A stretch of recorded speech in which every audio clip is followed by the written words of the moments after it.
പ്രിയപ്പെട്ട പ്രേക്ഷകരെ, ഇതിനായി ഞാനിപ്പോൾ നിൽക്കുന്ന പ്ലാച്ചേരി, അതായത് തെക്കൻ കേരളത്തിൽ പ്ലാച്ചേരി അറിയത്തില്ലാത്തൊരു സ്ഥലമുണ്ടെന്ന് എനിക്ക് ആർക്കും അറിയാതിരിക്കും കാരണമില്ല. കാരണം ശബരിമല റൂട്ടാണ്. പ്രത്യേകിച്ച് നമുക്കറിയാം കാഞ്ഞിരപ്പള്ളി, അത് എരുമേലി, ഉക്കട, അതുപോലെ തന്നെ പ്ലാച്ചേരി. പ്ലാച്ചേരി നിന്നാണ് റാന്നിക്ക് തിരിയുന്നത്. പ്ലാച്ചേരി വഴിയാണ് നമുക്ക് ശബരിമലയ്ക്ക് ഇങ്ങനെ റാന്നി വഴി പോകുന്നത്. അതുപോലെ തന്നെ വടശ്ശേരിക്കര, ചിറ്റാറ്, ഈ റൂട്ടിലെല്ലാം ഈ പ്ലാച്ചേരി എന്നൊരു പഴയ സ്ഥലമാണ് കേട്ടോ. തെക്കൻ കേരളത്തിലെ ഏറ്റവും പ്രസിദ്ധമായ ഒരു സ്ഥലം കൂടി ഈ പ്ലാച്ചേരി.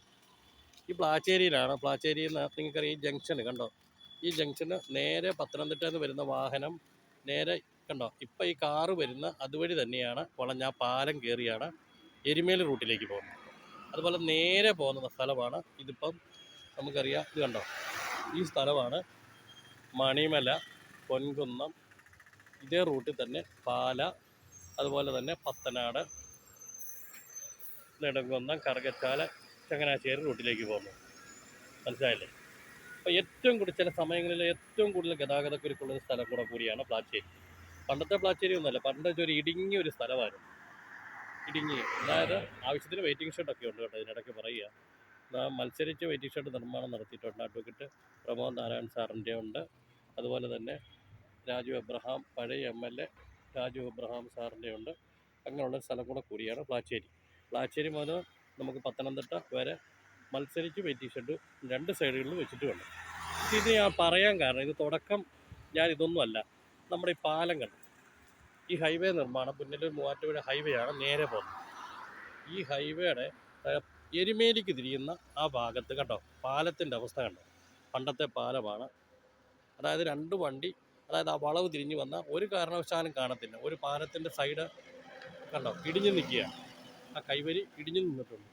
ഈ പാലം വീതി കൂട്ടണമെന്ന് നിരവധി തവണ ആവശ്യപ്പെട്ടു. കാരണം ചില സമയങ്ങളിൽ ഒരു വണ്ടി എതിരെ വരുന്ന വാഹനത്തിന് ആ വളവ് തിരിഞ്ഞ് വരുമ്പോൾ കാണുന്നുണ്ടോ, നിങ്ങൾ കാണുന്നുണ്ടോ? ഈ പാലം വീതി കൂട്ടിക്കഴിഞ്ഞാൽ ചില സമയങ്ങളിൽ ഇത് തിരക്ക് ഒഴിവാക്കാൻ സാധിക്കും. അതുകൂടാതെ ശബരിമല സീസണിലൊക്കെ ഇഷ്ടംപോലെ സെക്കൻഡിൽ വണ്ടി പോകുന്ന സ്ഥലം കൂടിയാണ്. അപ്പം ഈ പാലം പുതുക്കി പണിയുവാൻ അടിയന്തരമായ നടപടി ഉണ്ടാകണം. പ്രത്യേകിച്ച് പൊതുമരാമത്ത് തയ്യാറാകണമെന്നാണ് ഉടനടി വാർത്ത ആവശ്യപ്പെടുന്നത്. അതെ, ഈ കൊടും വളവുമാണ്. കാര്യം നിങ്ങൾ ശ്രദ്ധിച്ചു നോക്കിയാൽ നമുക്കത് മനസ്സിലാക്കും. കണ്ടോ, ഇപ്പോൾ വാഹനം കണ്ടോ, ഇത് കണ്ടാൽ മാത്രം മതി. കണ്ടോ, ഇപ്പോൾ KSRTC ബസ് വന്നു, ഇപ്പോൾ ടിപ്പർ വന്നു. കണ്ടോ ഇതിൻ്റെ അവസ്ഥ, ഇത് കണ്ടോ. ഇവിടെ വാഹനം തിരിച്ചു പോകാൻ വളരെയധികം ബുദ്ധിമുട്ടാണ്. കാരണം അറിയാമോ, ശബരിമല സീസണിലൊന്നും ഒരു കാരണവശാലും സാധിക്കില്ല. ഇവിടെ ഒരു പാലം കൂടെ നിർമ്മിച്ച് രണ്ട് കൈവരിയും കൂടെ അപ്പുറത്തും ഇപ്പുറത്തും നിർമ്മിച്ചാൽ ഏറ്റവും നന്നായിരിക്കും. ഓക്കെ, ഈ ഒരു അറിയിപ്പ് നമ്മളെ ബന്ധപ്പെട്ട ജനപ്രതിനിധികളും ബന്ധപ്പെട്ട പൊതുമരാമത്ത് വകുപ്പ് മന്ത്രി അറിയുവാൻ വേണ്ടി മാത്രം വീഡിയോ ചെയ്തതാണ്. ഓക്കെ, നന്ദി, നമസ്കാരം.